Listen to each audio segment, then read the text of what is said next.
So the GMEC is honored to recognize Dr. Josephine Joseph for her lifetime contribution to media and communication education in India. The certificate reads, GMEC is honored to recognize your stellar contribution to the field of media and communication education as India celebrates its 75th year of independence, December 10th, 2021, signed by the Honorable President GMEC, Professor KG Suresh, and the Secretary GMEC, Professor Ujjwal K. Chaudhary. Just to emphasize, it's not just a virtual honor. We'll be sending a real certificate to your address and a memento from GMEC, and we are indeed honored, ma'am, to be able to confer this award on you. I will request our guru, Professor Dr. BP Sanjay, to introduce you and take it forward from there. So thank you everyone on behalf of GMEC. Thank you. Congratulations, ma'am. Thank you. Yeah, thank you, Professor Graham Murdoch, for contextualizing the field and its new approach. We are indeed, honored to get a new perspective. It's now my pleasure to introduce my colleague, a longtime friend, and a well-wisher, Dr. Josephine Joseph. Our journey at the University of Madras began around the same time, and although I left the university a few years later, coming in and going out, it is to the credit of Dr. Josephine, who held the reins of the University of Madras for such a long time. What is important attribute of Dr. Josephine Joseph is the humility and the perspective she brought to hundreds of students at the University of Madras and a host of other institutions in India and probably elsewhere too. She started and energized the PhD program at the University of Madras. Now PhD programs are available at the beck and call of the scholars, but those were the days when PhD programs were very scarce, and she kind of, handled many scholars. And of course, today's host, Dr. Punita, is one of them. Josephine's main area of interest has been in film studies. She's also brought women's perspective to the study of films. I would not kind of, go to the extent of talking about feminism as such, but looking at cinema from women's perspective has been one of her scholastic achievements. Josephine also has, contributed a lot in organizing seminars in the late 70s and early 1980s, where we had to struggle for resources in India to host seminars. And she was instrumental in leading major seminars on communication and development, communication and women's studies, communication and civil society movement. I can go on and on with regard to her achievements as far as the institutionalization of the discipline in India is concerned. Apart from that, Dr. Josephine has been the president of the Indian Council for Communication Training and Research, ICTTR. She has helped in the continuation of the activities of the ICTTR. Now, of course, defunct. But when it was, it had to its credit publication of journals, a peer-reviewed journal, etc., etc. And Josephine handheld us in all those activities. Now, University of Madras is a small institution in terms of the scale and intensity of its infrastructure and resources. When you have infrastructure and resources, running a program becomes that much easier. But contending with the lack of resources and still nurturing the intellectual climate, networking with a host of media institutions, providing for internships to the students, and making them what they are today, I think is indeed a stellar contribution of Dr. Josephine. And indeed, I've been very happy to work with her as a colleague and also learn many things in my life. She has been personally a well-wisher of our family and friend, and what else can I say? I mean, it's a kind of a personal reminiscence of a great person, and I'm indeed honored that GMC today has decided to confer the Lifetime Achievement Award on Josephine, a truly deserving award, and it's also a recognition of the stellar minds that you have guided throughout your life. Your CV is long enough, Punita did provide, but I thought that a personal touch of my introduction is far better than the long CV that you had. And indeed, it's my proud privilege as a colleague to be part of this introduction. And may God bless you, Josephine, with a long life and many more years of intellectual contribution to the field and guiding many more younger minds. Josephine Joseph, you deserve the Lifetime Achievement Honor. Congratulations and best wishes from each one of us. Thank you, Sanjay. I'm really honored and humbled to receive this award from GCEC. I never expected, and leading a retired life in one corner of Mysore. And suddenly one fine day, Punita calls me and tells me that I'm going to be honored as a teacher and for my lifetime achievements. Thank you. I thank GCEC for this honor. And as Sanjay said,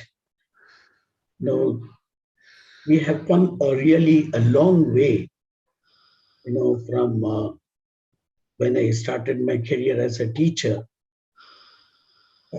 when I saw so many young faces, so many young people as part of this conclave and this organization. It gives me a very, very positive thoughts, and I'm very happy that journalism communication education is going to have a very bright future. It has a very bright future in India from what I saw today and what I experienced today. And I must also thank Professor Graham for the wonderful lecture that he gave. His lecture is an eye-opener, and it makes us think that everything that we do, every act of ours, which we do so blindly, and without a second thought, it contributes to the environmental degradation. It's really a very educative process lecture for me. Thank you, Professor Graham. And I wish to make a few observations on journalism communication education in India. As I see it today, I feel happy because this is the year which can be considered as the centenary year of journalism education in India. Journalism education was first started in India by Dr. Annie Besant in 1920 at the Theosophical Society, Adyar. And I even had the honor of meeting one of the editors of a Kannada evening here in Mysore, who had a diploma from the institute that was run by Dr. Annie Besant. And this is also what can be called as a 75 years of journalism education that was introduced in Mysore University, that as a BA degree course, where journalism was one of the major subjects of a liberal arts course at the Maharajas College, University of Madras. And this year it also marks 50 years of journalism, a master's in journalism in Mysore University. And I'm one of those first batch students of the master's program in Mysore University. And this year also marks the centenary year of my professor, Dr. Nadi Krishnamurthy, who was a pioneer in journalism education, not only in Mysore University, but also his contribution is there for the whole of India, in the initial years, and also to Sri Lanka, Bangladesh, and such other neighboring countries. So I'm really honored and I'm really happy, and I thank you once more. My observations on journalism communication education is that, as I said, it has grown quantitatively, over the years. Colleges all over the country, universities, and private institutions are offering courses in journalism and communication. So in terms of quantity, there's no dearth at all. But I think one has to think in terms of the quality of the type of journalism communication education that is being offered in India. My concern is that, particularly in terms of the self-financed private colleges, they come up with every college wants to have a course in journalism or in communication. And the problem is the resources that they have to manage and conduct the courses and really train the students. My personal observation is that maybe they have, with compulsions for recognition, they get some equipments and they appoint a couple of teachers and they just manage to, manage these courses or run these courses. But what is lacking there is the real input that the students get, or the real kind of training that the students get in these courses. The importance, of course, is given to the technological aspect. They get cameras and television sets and television cameras and things like that. But the library is infrastructure in terms of physical library, in terms of books, journals, magazines, even in terms of newspapers, is still lacking very, very much. So I don't know, the teachers, especially the ones who go for inspection and give affiliation to these courses, have to be very, very strict. I appeal to them, to see that, the necessary infrastructure is made compulsory and it is made available so that the courses are really strengthened, and the students who pay through their nose, for the courses that the degrees that they join and the degrees that they get are properly trained and really trained in these courses. And one other observation that I make is, there is a lot of emphasis on practical skills and practical training. And both on the part of the faculty and particularly from the students, there is a resistance for theoretical learning, which is the foundation. Without the theory, the practice or the practicals don't really make much of a meaning, So there has to be an equal importance given to both to the theoretical input as well as the practical aspect of the course, which is very, very important. And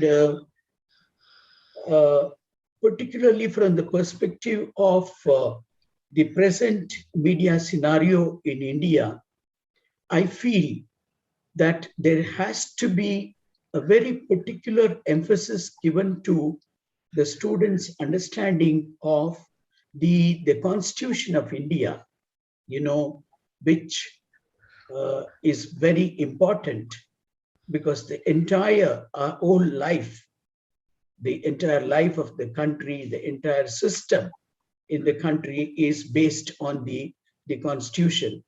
So the students who become communicators, who become journalists, have to have a proper understanding and proper knowledge of the Constitution. And emphasis has to be given to ethics and media laws in the country.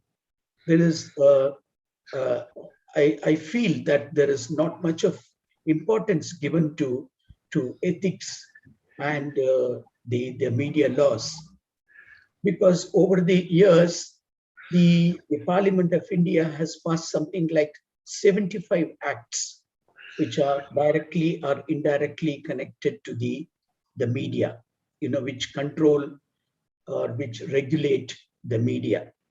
So an understanding of this is very, very important for students of journalism and communication to have to, in terms of whatever field that they want to enter to, whether it is teaching or get into the media or have their own enterprises and things like that, a proper understanding of media laws and media and have a firm rooting in the ethics is very, very important. Personal ethics has to be given a lot of importance, and of course it is important to see that human values are recognized, human values are respected. A journalist has the social responsibility. So this social responsibility has to be, has to be followed by every communicator, every journalist, which is very, very important. I say this because of late we have problems facing the media in India. At least a few problems which I need to highlight. One is the problem of paid news. So there is hardly any distinction between, distinction made between regular news and the factual news and the paid news. The paid news is passed on, to the audience as the regular news or the factual news. And it is not ethical at all. It is not right. You cannot dupe the readers or the audience like that. And there is also what can be called as the opaque private treaties. There are the treaties, between media organizations and corporates in India, which is the peril of the society and the people of India. And so the journalist or the communicator is there to serve, the masses, the oppressed classes of society, the people who really need to be helped, the people who need really to be taken care of, and not the corporates and industrial establishments in India. There is also what can be called as a blatant blackmailing, and it happened, it's there from the 90s onwards. There is the journalists or the have given up their ethical values and been what can be called as serving the corporates or the organizations for a payment which is not right, which is unethical on the part of the otherwise, it's also the blackmail persons, individuals, organizations, and demand, into money to give exposure to them, which even if they deserve, it is not done by the journalists or the communicators. There is also what can be called as a flawed measurement of the audience research in India, and also the readership, which has to be taken care of. There are publications in India. We have thousands and thousands of print media publications, but when we really look into the existence of these publications, many of them are not there only on paper. They produce or they print only voucher copies to be given to the registrar of newspapers, and they are not the publications which are really in circulation in the society. So this is an unethical practice which has been going on, and we have had this what we call as the audience research, being flawed or being manipulated, or fakeness in that, the audience research results. In the case of in the past few months, maybe 2-3 months back, it was an exposure, and how there is an understanding between the communicator or the journalist and the rating organization, which is again an unethical practice, which is not right.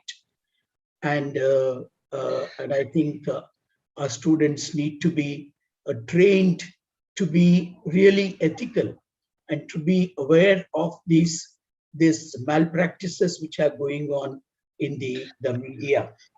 The trial by media is yet another practice that is there. We have experienced it in the case of 2 persons. One is the Jessica Lal murder case, the trial by media, and also Sushant Singh Rajput, and it's really unfortunate, the media become the judge, and even when the case is pending in a court of law, the media they have taken up the and almost passed the judgment, in these 2 cases, which is very, very unfortunate, and which is not really ethical. Also the making unfair and unwanted comments in the media, and the people maybe they are not aware, the kind of damage that they are doing to the field of journalism and communication in India by such unethical practices. What is unfortunate is also that the media is owned by a handful of people. We may, as I said, in terms of quantity, the number is big. We have any number of newspapers, any number of magazines, any number of television channels. The social media is very, very flourishing in India. But what is unfortunate is the control is in the hands of very few people, in India.